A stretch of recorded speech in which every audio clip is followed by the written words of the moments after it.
Hello guys and welcome back to another video. So it was patch day today and we moved a bit from our previous patch and now we are on patch 1.6.0.6 and with this patch we got some new interesting add-ons in the game. So first of all we get the new commander weapon system. So we can now equip weapons on our commanders to make them even stronger. So the way you do it is when you go in on the commander, there's going to be an option on the middle right on the screen where you can see the current weapon that it's equipped. For this instance there is an uncommon weapon with infantry and total attack. And you have the options to change it. As you see, I have lots of weapons, and you can unequip it and equip it to another character. For example, if I go to Gorel, I can put him this weapon, for example, which is going to be spearman attack and total health. I'm sorry. So the weapon system is a new addition. Not everybody is sure for now how it really works, but there are some interesting things in the weapon system, as you can upgrade each weapon to a maximum of 4 stars, and also you can reforge them to change the random attributes that they have. As you can see, the base attributes here is spearman attack and total health, but the random attributes are going to be enemy bowman health reduction and enemy cavalry health reduction. But you can reforge them and change the attributes to what you actually need or like in an instance, and increase the amount of bonus they give. Next up on our new patch, we're going to have the awakening for Simon Blackmere. He's the AC commander that came after Mengo, and he's a really good commander for your castle defense, because at max level he's going to give you defense troops, siege attack reduction and total attack. And now with his new 4th star ability is going to make your healing even better. So if you go on his 4th star, he's going to give you on Alliance Conquest Hospital, Glorious Battle Hospital, a 25% increased healing speed, and on all hospitals, that means your regular hospital as well, he's going to give you a healing cost reduction by 10%.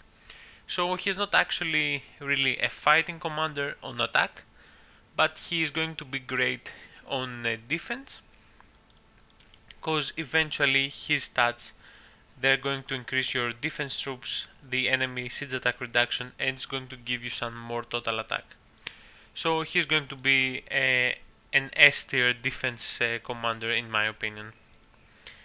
After Simon, we finally got some improvements and adjustments on the Alliance Conquest after a lot of seasons that the AC has stayed the same.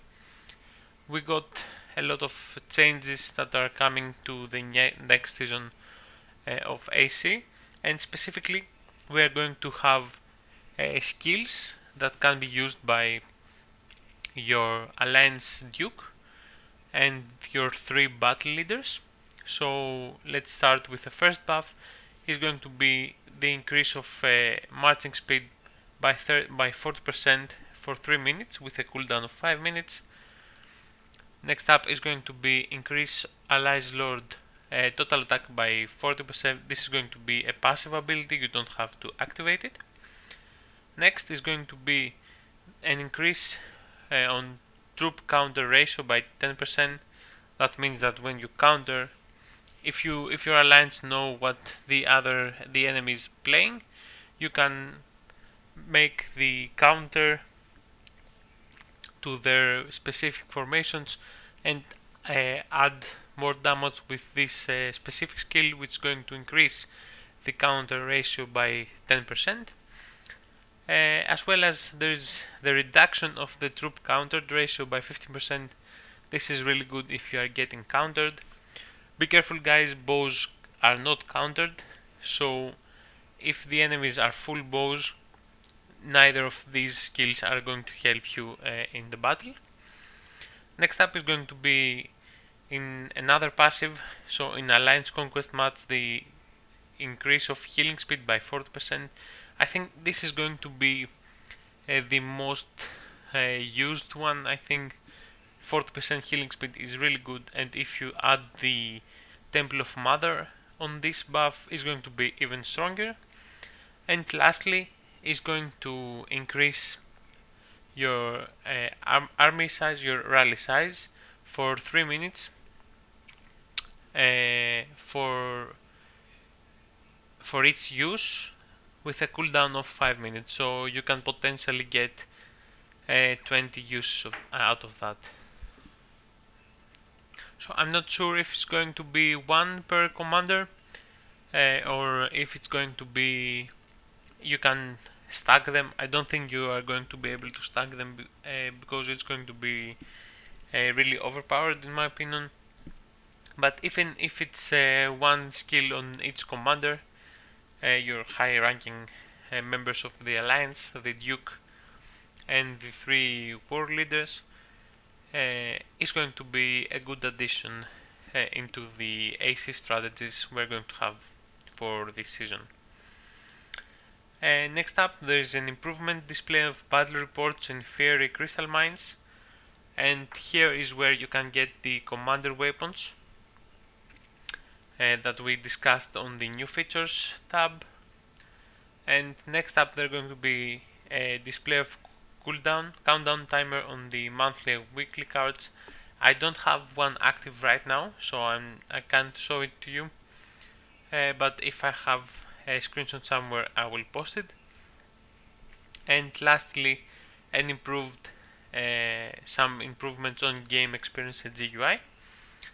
So let's step back again to the improved display of battle reports and fiery crystal mines, and let's go and check it right now. So right now you can see on the bottom right that there are the weapon drops that you can get from the cross server mine, and as well on the left side you can see that currently I have an idle digging queue. That means that I am not currently digging on any side on the fiery mines. So this was a really good improvement because you skip a few steps to see if your army have finished gathering or not. So I think that concludes everything for the latest patch of the game. I'm going to make another video about the Alliance Conquest because we're going to have 2 new buildings that are going to play a big role on the map, and I'm sure it's going to create some interesting matches.